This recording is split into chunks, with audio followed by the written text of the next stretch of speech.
اللہ نے اس کا حکم نہیں دیا ہے، مگر خبر کو ماننا اس کا حکم اللہ نے دیا ہے۔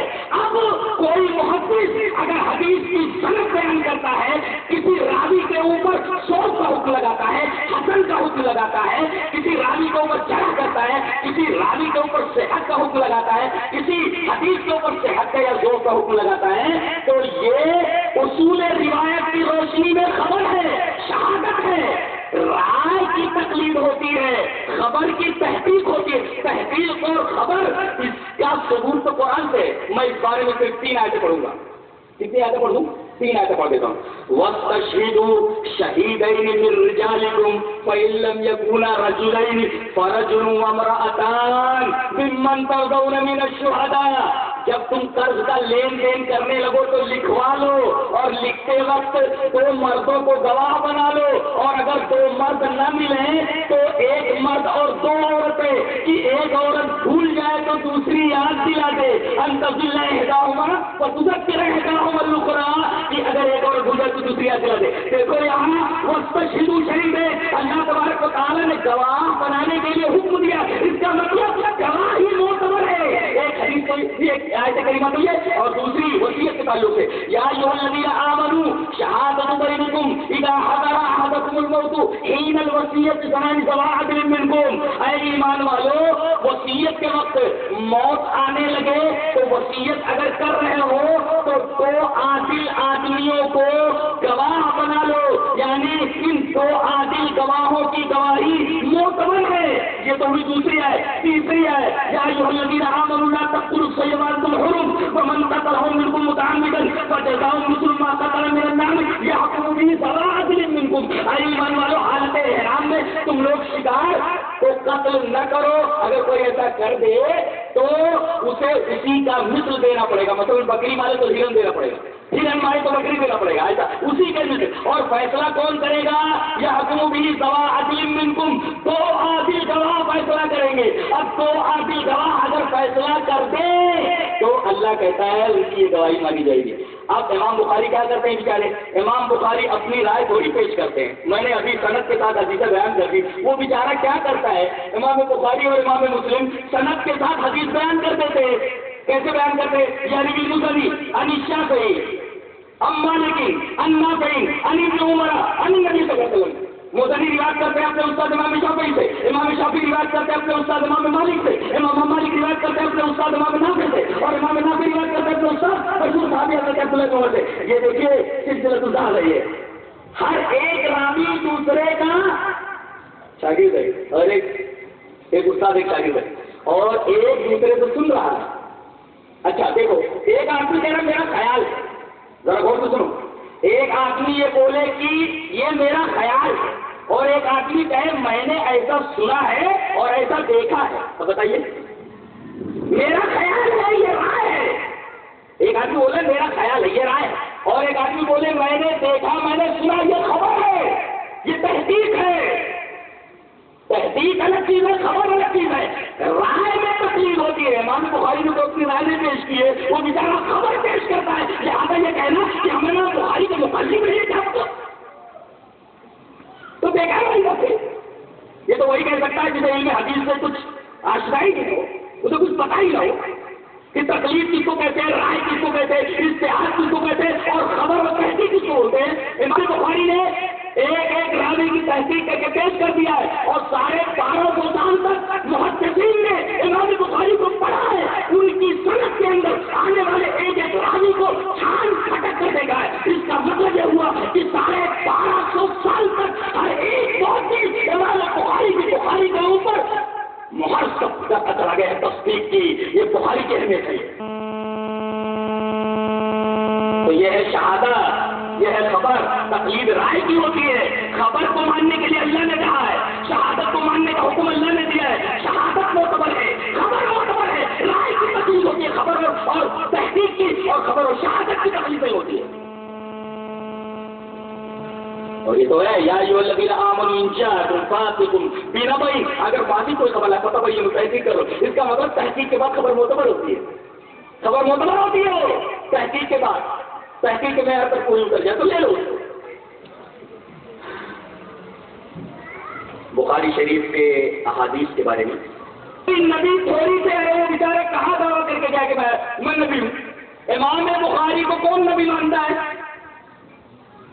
اچھا ٹھیک ہے، وہ نبی نہیں ہے تو معصوم علی خطا بھی نہیں. امام بخاری سے خطا ہو سکتی ہے نا، لیکن یہاں ایک بات یاد کیجیے ذرا غور سے، امکان خطا الگ چیز ہے، وقوع خطا الگ چیز.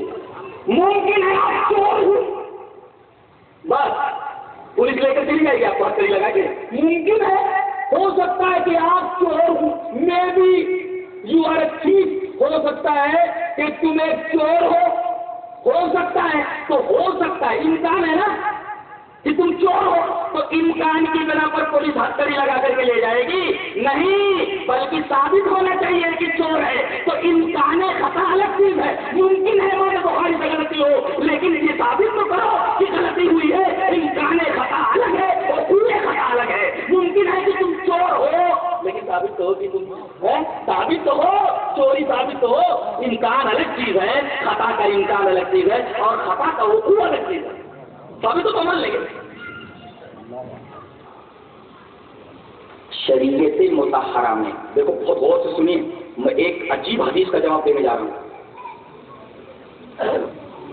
شریعت مطہرہ کا مزاج یہ ہے کہ اگر حرج شدید ہو تو قانون میں آٹومیٹکلی لچک پیدا ہو جاتی ہے. یہ بات ثابت ہے اور اس کو سب مانتے ہیں. مثلا کوئی آدمی اگر اضطرار کی حالت میں ہو تو سور اس کے لیے کھانا حلال ہو جاتا ہے. مانتے ہو کہ مانتے ہو؟ جی، سور کھانا حلال ہو جاتا ہے، برابر ہے. مردار کھانا حلال ہو جاتا ہے، خون کھانا تو حرام ہے، حلال ہو جاتا ہے حالت اضطرار کے اندر.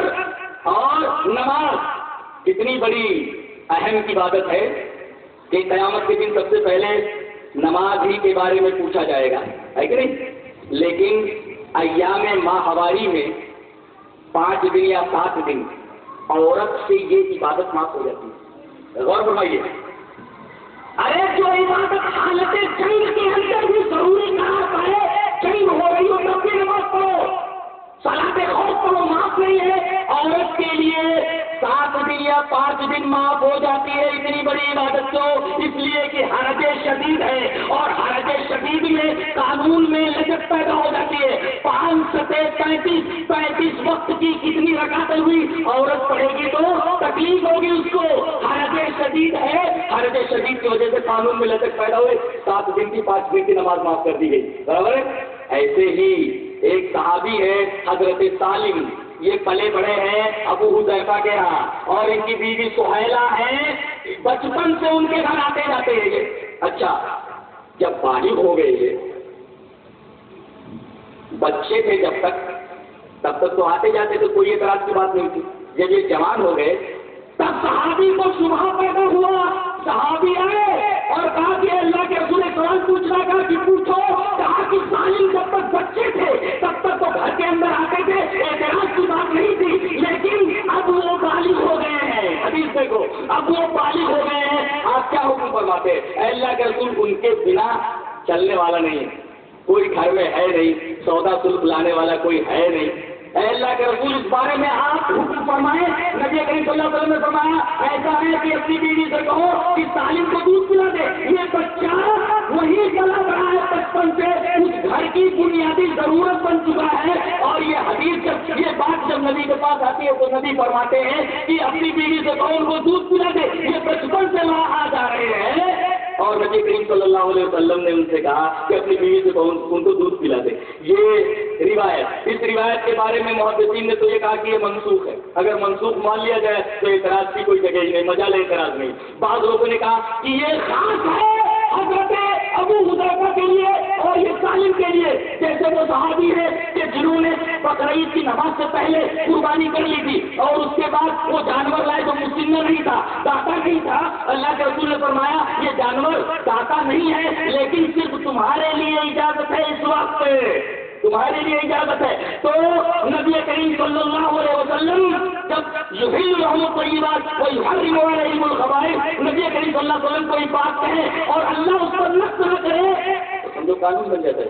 قانون بن جاتا ہے وہ. نبی کریم صلی اللہ علیہ وسلم نے حضرت سالم کے لیے یہ خاص حکم دیا, یہ خاص حکم دیا. اگر یہ ان کے لیے خاص ہے تو کوئی اس میں مزہ نہیں کرتے, سب کے لیے تو ایسا نہیں ہے. قبیلے اکل اور قرینا, یہ دو قبیلے, ان دونوں قبیلوں کے کچھ لوگ مدینہ آئے اور مدینہ میں رہے. ان کے قلوب صاف نہیں تھے, دل صاف نہیں تھے. انہوں نے ایمان سچے دل کے ساتھ قبول نہیں کیا تھا, ایمان ان کی دل کی گہرائیوں میں اترا نہیں تھا. آئے اور مدینہ کیا وہ ہوا انہیں رات نہیں آئی, بیمار پڑ گئے, بیمار پڑ گئے. نبی کریم صلی اللہ علیہ وسلم نے فرمایا ایسا ہے کہ تم بیمار ہو گئے ہو, مدینہ کیا وہ ہوا تمہیں رات نہیں آ رہی ہے, تم چلے جاؤ مدینہ کے بعد جہاں زکات تو اونٹ ہے نا, جاؤ اونٹوں کا گوشت کھاؤ, اونٹوں کا دودھ پیو اور اونٹوں کا پیشاب پیو. اونٹوں کا پیشاب پیا انہوں نے, اونٹوں کا گوشت کھایا انہوں نے, اونٹوں کا دودھ پیا انہوں نے. اچھا صحت یاب ہو گئے, اور صحت یاب ہو گئے تو چربی چڑھ گئی ان کو, چرواہے کو قتل کر دیا اور اونٹ سب ہٹال کر کے لے گئے. نبی کریم صلی اللہ علیہ وسلم کو اطلاع بھی پکڑ کر کے لائے گئے, اور پھر ان کے ساتھ جو ہوا وہ تو حدیث کے اندر موجود ہی ہے. جی استدلال یہ کر رہا ہے کہ نبی کریم صلی اللہ علیہ وسلم نے فرمایا کہ بکریوں کے بارے میں نماز جائز ہے. بکریوں کے بارے میں جہاں بکریاں رہتی ہیں ان کا گوبر, ان کی جو ہے میگنی پڑی ہوئی ہے, ان کا پیشاب پڑا ہوا ہے. نبی کریم صلی اللہ علیہ وسلم اگر اس کو حرام سمجھتے, ناپاک سمجھتے, تو بکریوں کے بارے میں نماز پڑھنے کی اجازت کیوں دیتے؟ اس کا مطلب بکری معقول نہیں جانور, ان کا گوشت کھایا جاتا ہے, اس کا پیشاب پاک ہے. آپ پیشاب پاک ہے تو پیو پیو. ارے بھائی جو چیز جائے تو ضروری ہے تو پیتے رہو, تو کھاتے رہو, یہ کیا مطلب؟ ارے بھائی کوئی ڈاکٹر اگر بتا دو تو پینے میں کیا حرج ہے؟ نبی اگر فرمائے, اور نبی جہاں ایک طرف نبی ہے دوسری طرف بہت بڑے طبیب ہے, ڈاکٹر ہے, کتابوں سے اٹھا کر کے دیکھیے کہ کتنے امراض کی دوا خود نبی کریم صلی اللہ علیہ وسلم نے بتائیے, اور آج مجرد اس سے ہے وہ جو نبی کریم صلی اللہ علیہ وسلم نے بتائے. تو اللہ کے حکم سے سب کچھ آپ نے کیا, تو وہ یہ دلیل ہے کہ معقول اللہ جانور کا پیشاب ناپاک ہے, اس کے لیے دلیل لانی چاہیے نا, دلیل لائی جائے. اور جو چیز جائے تو ضروری نہیں کہ اس کو کیا جائے, دوائی کے طور پر اگر کوئی استعمال کرے تو حرج نہیں ہے. اور نبی کریم صلی اللہ علیہ وسلم نے فرمایا ان اللہ لم یجعل شفاءکم فیما حرم علیکم, اللہ تعالیٰ نے حرام چیز کے اندر شفا رکھی ہی نہیں ہے. یہ حدیث موجود ہے. اگر پیشاب حرام ہوتا تو نبی ایسے کیوں کہتے کہ جاؤ دودھ پہ اور پیشاب پہ, جب اس کے اندر شفا ہی نہیں ہوتا. الگ وہ شفایا وہ بولو. یہ بچپن سے نبی کریم صلی اللہ علیہ وسلم کے یہاں چھوٹے تھے. نبی کریم صلی اللہ علیہ وسلم ایک طرف حضرت علی کے گارجین ہے تو دوسری طرف فاطمہ کے گارجین ہے. بچی بھی آپ ہی کے بالک میں باپ ہیں, اور یہ بچہ بھی آپ ہی کے یہاں پلا بڑا ہے.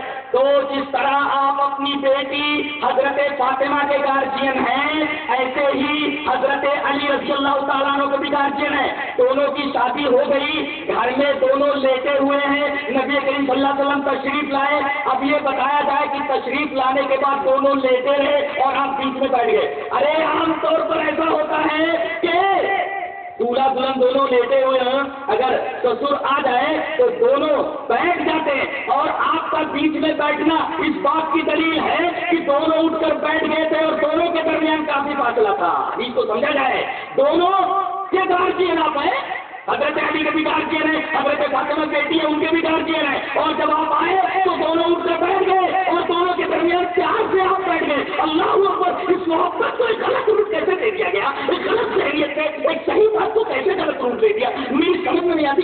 صاف بات ہے, میری عقل کو مانتی ہے, اب میری عقل میں آ ہے یا کسی دوسرے کی عقل میں آ رہا ہے. حضرت نبی کی صورت پر کر گئے, فاطمہ لیٹی ہوئی, حضرت علی لیٹے ہوئے, دونوں, اور دونوں کے گارجین آپ ہیں. بے تکلف ہے, آپ ایک بیٹے کی طرح ہے اور ایک بیٹی ہے, دونوں لیٹے ہوئے. نبی صلی اللہ علیہ وسلم نے ثابت کیا جائے کہ دونوں لیٹے رہے.